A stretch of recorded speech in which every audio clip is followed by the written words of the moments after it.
For the month of January, I am going to eat one unique vegan meal every single day. By the end of this video series, I will have 31 unique vegan meals to share with you all. This is week 3. In weeks 1 and 2, I focused more on making vegan versions of foods that aren't originally vegan, like cheeseburgers, mac and cheese, and cream of butternut squash soup. I relied heavily on mock meat, plant-based dairy, and the ever-ubiquitous toast.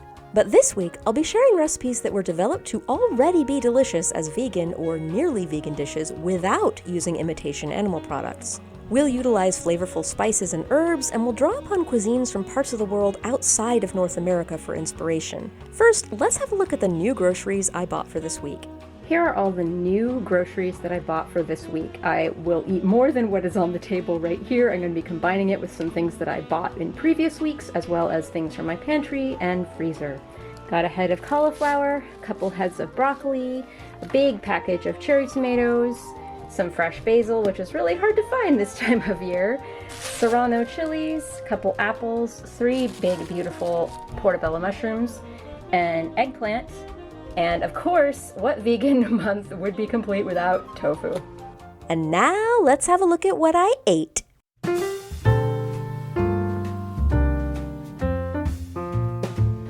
Happy Veganuary Day 16, and this is the first meal I'm having in the second half of my Veganuary month.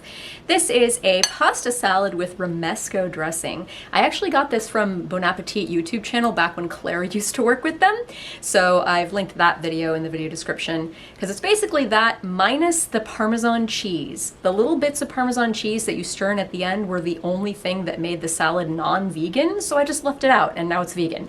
So what I did was I first made a romesco dressing, and I have a separate video just for that because I think it deserves its own video. It's made with roasted peppers and hazelnuts and olive oil and lemon and garlic and red pepper flakes and a little salt, and then you make some breadcrumbs, and I used leftover sourdough bread from the previous week. You just saute that with some red pepper flake, lemon zest, and olive oil, and then you mix that with pasta and cherry tomatoes and bits of torn basil and more hazelnuts. Just a note, the Bon Appetit version does not use hazelnuts. That's not traditional, but I live in the Pacific Northwest where hazelnuts are abundant and affordable, and they're delicious, and I really like this with hazelnuts, so that's what my version uses. And again, the original salad also has bits of little cubes of Parmesan cheese mixed in, which are delicious little pops of loveliness, but I left it out so it would be vegan. And this is actually 2 servings if you're like looking at this bowl and being like, is she gonna eat all that? No, I'm gonna eat half of it. My husband's gonna eat the other half with his sandwich for lunch. Anyway, I'm gonna try to get a perfect bite with everything on it. Yeah, I love the romesco dressing. It's just amazing. And it's a flavor bomb. And it's really versatile. If you think about it, it's kind of like a vegan mayonnaise, because a mayonnaise is an emulsion of oil and eggs. And romesco sauce is mostly an emulsion of nuts and olive oil. And the nuts are sort of substituting the eggs. But yeah, it's a very complex flavor. You've got the spice from the red pepper flake, the sourness from the lemon juice, you got a little bitterness from the peppers, you have that nice fat unctuousness from the olive oil, you have a little salt. It's just perfectly balanced and extremely flavorful. And it goes really well with pasta and cherry tomatoes. And the fresh basil is a really nice touch. It's really expensive, especially this time of year, but it's nice.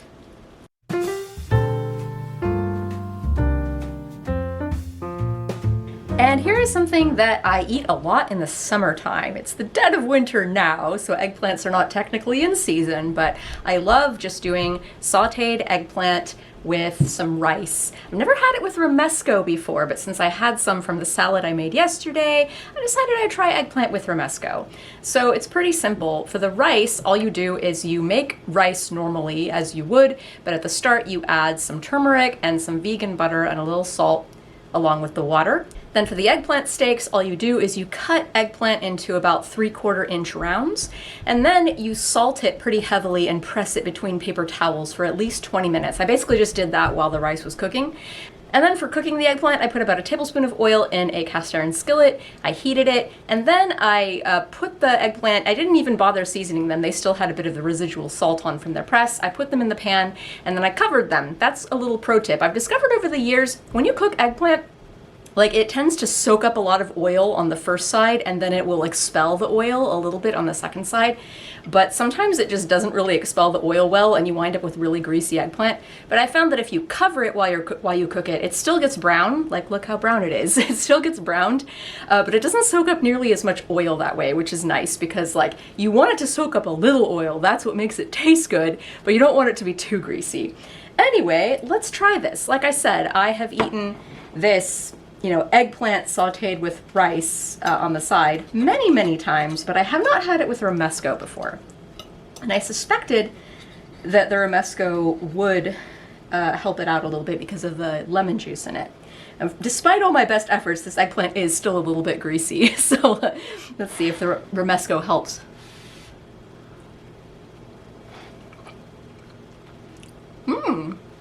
That is a nice combo.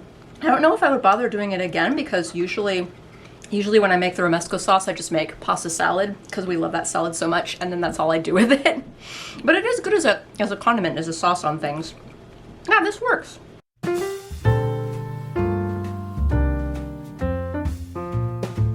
All right, we've got a mess of curried roasted vegetables with some brown rice and a little pat of vegan butter, plus a little parsley to just make it look slightly pretty. Because this is what we call in the trade ugly delicious.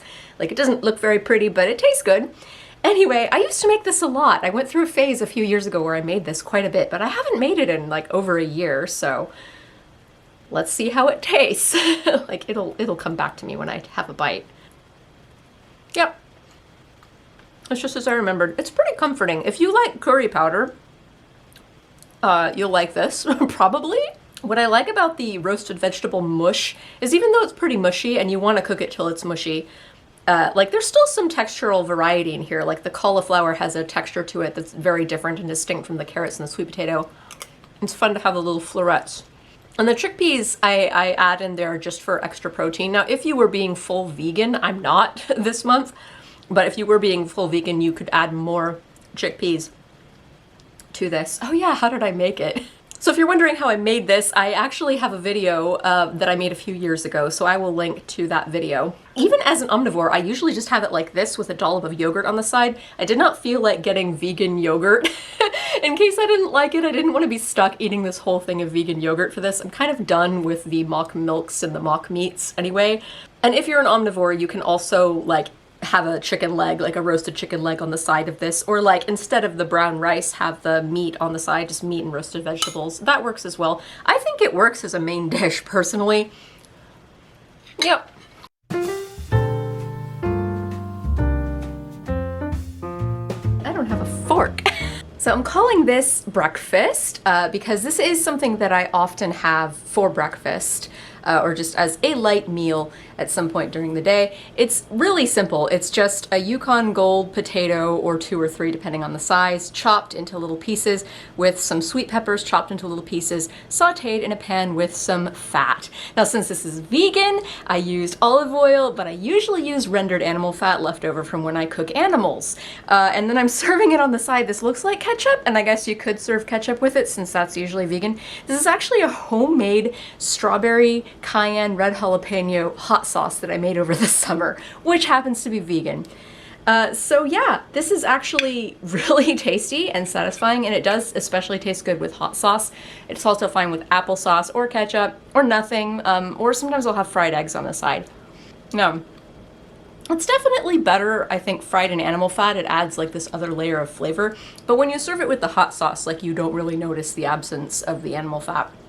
Oh, and like I say this is breakfast, but it's actually like 4 o'clock in the afternoon. I'm just wearing this robe so that you'll think breakfast. What I actually had for breakfast this morning is this. We've already eaten half of it because it's so tasty. Sticky toffee pudding. I made it for the first time yesterday and ate it also for the first time. And it is so good, but not vegan. But anyway, that's what I actually had for breakfast. What my husband had for breakfast too. But this is something that I will often, especially in the summertime when peppers are in, this is something that I will actually eat quite often. And it's really easy and it's really yummy.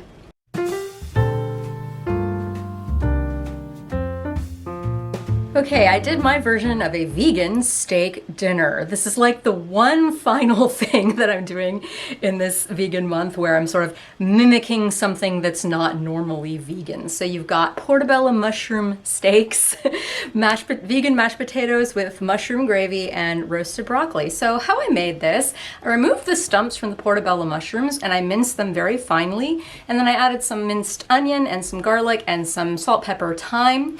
And I sauteed that down in some vegan butter until it wilted quite a bit. Then I added some flour, some water, a little soy sauce, cooked it down for a bit, and then I pureed it in a food processor to make this gravy. And then for the mashed potatoes, I cut up some potatoes, put them in cold water, salted, brought it to a boil, cooked them through, drained them, and then I put them back into the pot with vegan butter and a little almond milk that I froze from a couple weeks ago. It didn't freeze super well. It kind of like got in little bits. Kind of like cow's milk does anyway, but it worked out okay in the mashed potatoes. And then for the roasted broccoli, I did broccoli florets with olive oil and some garlic, just roasted with salt and pepper in a 425-degree oven for like 20 minutes or so. Usually I finish it off with Parmesan cheese, and you could do nutritional yeast, but didn't have nutritional yeast and I can't eat parm right now, so. And then for the portobello mushroom steaks, I just sauteed those in a pan with olive oil, salt, pepper, and then I finished them off with a little balsamic vinegar to give them a little more flavor. And I garnished the whole thing with a little fresh basil because I happen to have some left over.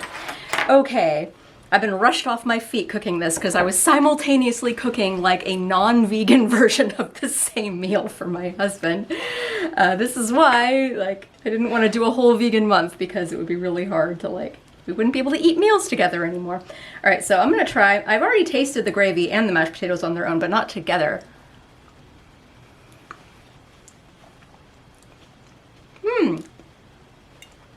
Yeah, vegan mashed potatoes totally work if you get good vegan butter. Like if you make the kind of mashed potato that's very butter forward and not like milk or cream forward, like that's good. And if you don't do cheesy mashed potatoes, obviously. The gravy is extremely flavorful. I mean, it's basically, if you know what a duxelle is, it's like this French paste of mushroom and like shallot and garlic and stuff, and they put butter and cream in it. But I mean, it's kind of a similar theory in that like most of the flavor comes from the cooked down mushroom and aromatics, and the touch of soy sauce helps a little bit too to simulate meat. All right, I've had this roasted broccoli a zillion times, even without cheese, but I oversalted it for my taste, but probably just perfect for my husband's taste. It's still good. Yeah, if you've not had roasted broccoli before, do yourself a favor and change that because it's really tasty. And the textures are really nice too. Like you got the little crispy bits that get a little browner than the rest of it. Now I'm gonna cut into this portobello mushroom steak. Obviously, if you don't like mushrooms, like don't even bother. But I love mushrooms, so. It is by no means steak, right? But if you're looking like physical appearance wise and the kind of sides I'm having with it, it does sort of feel similar to a steak dinner, or your typical US American meat and then a starchy side and then a vegetable.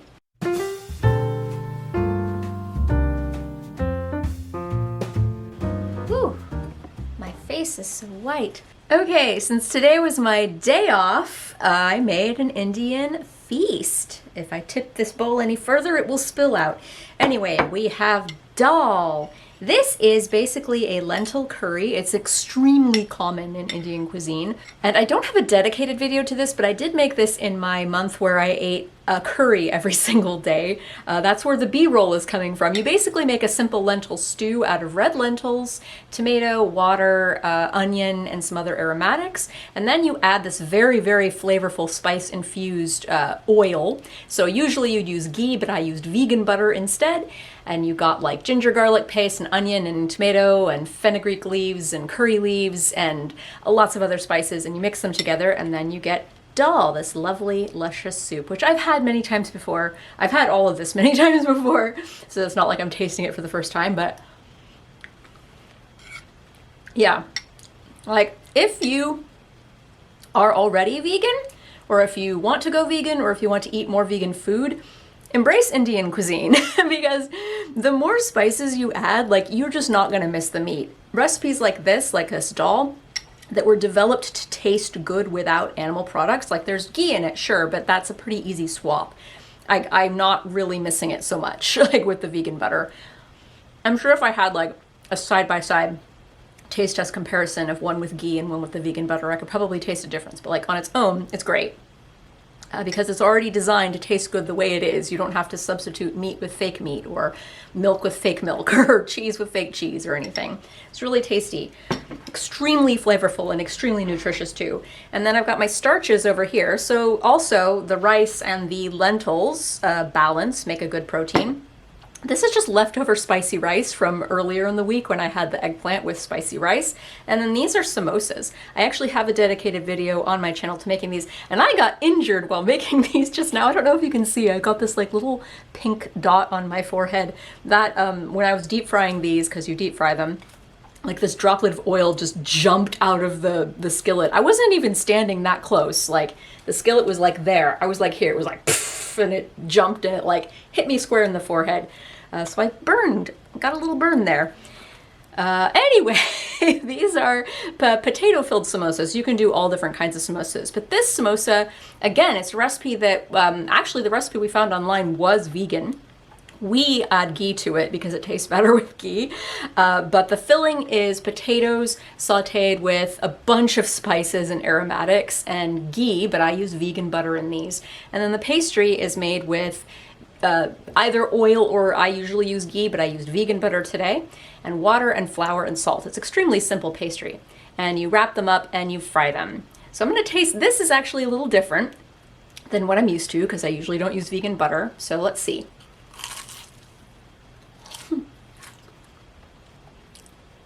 Yeah, I'm not really getting much buttery flavor at all. Like I used the vegan butter in hopes that I'd get some butter flavor in there. I think with the very high temperature of the pastry, it was kind of doomed to be lost. I've noticed that when I bake this vegan butter, it doesn't really taste like butter. I had a lot extra though, so I figured I might as well try.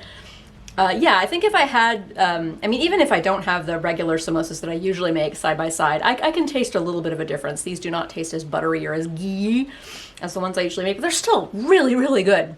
And most of the goodness and flavor of these samosas come from, I don't know how well you can see this, the incredibly like well-seasoned interior. I swear, it's just potato and like a little green peas and then just lots and lots of aromatics. Onion, ginger garlic paste, curry leaves, amchur powder, garam masala, turmeric, cumin, fenugreek, oh geez, like everything. Pretty much most of the usual suspects you'll find in Indian cuisine. Now, I've already had this rice, but I'll have some. Yeah, usually if I'm having just samosas, I like to make a dipping sauce with it. Either the mint and cilantro and chili chutney, which is very nice and fresh and vibrant. That's my favorite. Or a tamarind dipping sauce, but I was already making a bunch of stuff and it's my day off and I didn't feel like bothering. But also the dal is nice and wet. And it makes the meal less dry. So anyway, yeah, I do very highly recommend if you're interested in getting into vegan cuisine, just check Indian food, especially northern Indian food. A lot of like Indian recipes that are already naturally vegetarian, and all you have to do is like swap out the ghee with vegan butter or coconut oil. Or like, you know, just add a bunch of Indian spices to your already existing vegan food and it really kicks them up a notch.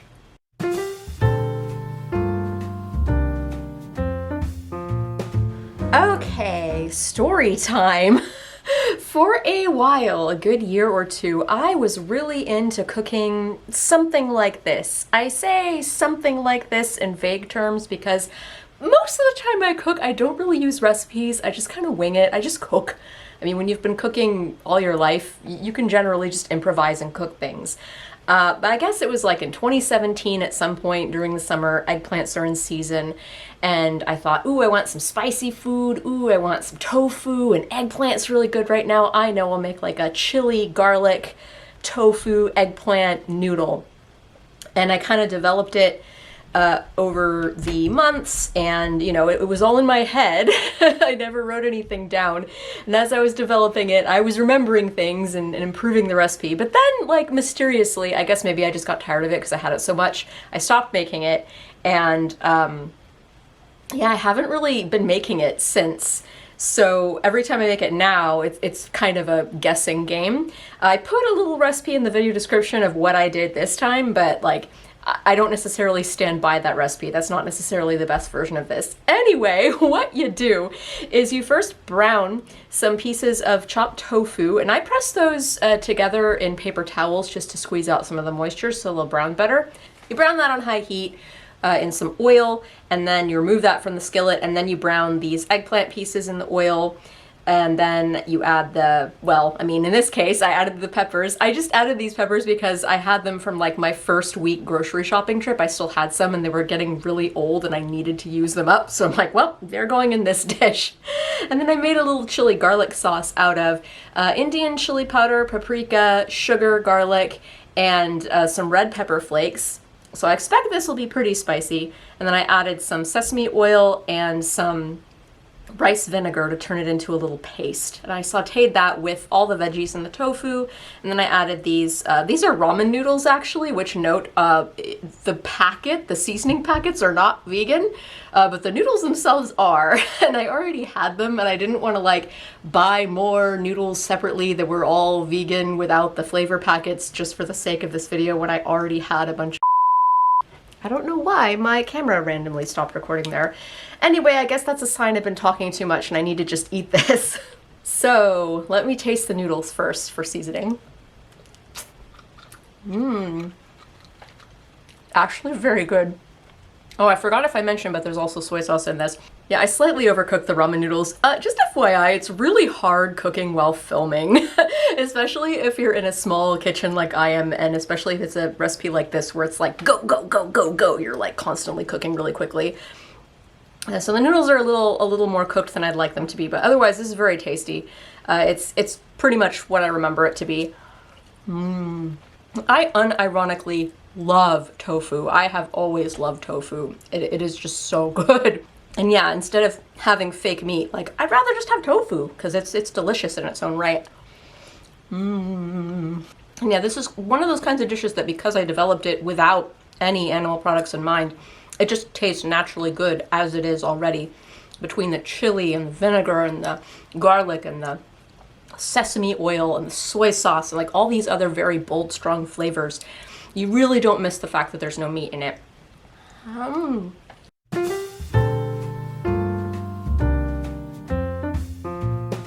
All right, I used to make apple crisp, not a lot, but like I used to make it at all in the past. I haven't made it in a while though. One great thing about crisps, I think they're called crumbles. Like I know I've heard people in the UK say apple crumble or peach crumble or berry crumble or whatever. I think that it's the same thing as a crisp in the US. Anyway, it's basically like the easier, lazier version of a fruit pie. Because all you do to make this is you chop up a Granny Smith apple, put it in a buttered dish. I used vegan butter to make this vegan. And then you make a streusel topping of flour, and I added quick oats in substitution of some of the flour, brown sugar, cinnamon, nutmeg, a little pinch of salt, and also some vegan butter. And then you just mix it together with a fork until it becomes like wet sand, and then you put it on top and you bake it for like 45 minutes, and boom, you have a nice dessert. This also works just fine as a breakfast, but I'm gonna go ahead and call it a dessert. Anyway, it's a great dessert. I'd say this, crisps, crumbles, and pies, like fruit pies, are great candidates for desserts to be made vegan, because really the only thing you have to do is sub out the cow's milk butter for vegan butter, and there you go, it's vegan. Okay, so I've been holding up this bite for a while, partly so that you could see, like, it doesn't look like much unless you're holding up a bite of it, but also to cool it off a little bit, because this just came out of the oven, so now I'm gonna try it. Yeah, I definitely highly recommend replacing some of the flour with oatmeal, like I did. Quick oats, preferably, because somebody commented on one of my videos earlier, like, ew, quick oats are disgusting, only use old-fashioned. Quick oats are just old-fashioned oats ground up into smaller pieces. It's not like par-cooked or processed or anything. Like, it's just literally old-fashioned oats cut into smaller pieces. And because they're cut into smaller pieces, they work really nicely in things like this. And they just cook faster. That's the only difference. But anyway, Yeah, the oats add a really nice flavor and also a really nice texture to this, so I do recommend replacing them. And then the spices are nice and subtle. The brown sugar is great, and I'm not getting much butter flavor from the vegan butter, but I mean, as I've discussed earlier, I've found that vegan butter kind of tends to lose its flavor when you cook it at high temperatures. Oh, my calico kitty is being really cute. Miney. I get to find out in post if that even showed her. Anyway, we have come to the end of block 3 of Veganuary, so it's time for me to reveal my favorite dish from this block, what I learned, and a little sneak peek of what I'm doing in block 4, the last block of Veganuary. So my favorite dish that I had this month was, I'd have to say it was the Indian feast. It was really nice having like a feast, having like a few different dishes and feeling like nothing was really missing in the meal. Like, I felt satisfied. As for what I learned this time around I mostly made things that I already make regularly, like, and if I did make the vegan version of something, it was a very small substitution. Like this, I mean, it was just, I sub out 2 tablespoons of cow's milk butter with vegan butter. That's not much of a drastic change. I mean, I guess was the vegan steak dinner this block? I'm already blanking. It's all running together in my mind. I'm pretty sure the vegan steak dinner was part of this block. Anyway, I'll talk about it. The vegan steak dinner, making the mushroom gravy, the vegan mushroom gravy. In my mind, all this time, I knew that that was something that I could do to simulate a gravy if I had to make a vegan version of one. But it was the first time I actually made one and tried it, and it did indeed taste very good. This is a great way of making gravy, like if you don't have any meat to start with. So yeah, mushroom gravy, it works. So for a sneak peek of what I'm going to do next time I'm going to focus on Asian cuisine. I'm putting that in air quotes because a lot of it is just my take on it, and I'm not Asian. I am in fact going to be going to H Mart tomorrow to do the grocery shopping for the final week of Veganuary. And I hope I see you then. This video was brought to you by viewers like you, as well as additional support from Britt, Honey Badgers, Megan M, Matthew, Jenny D, Jocelyn, Gina F, Megan B, Data Fox, Gina S, Ruth, Katie, Lonesome Screams, Mihir, Morgan, Vide Fafo, Britta, Veda, Colette, and Anna.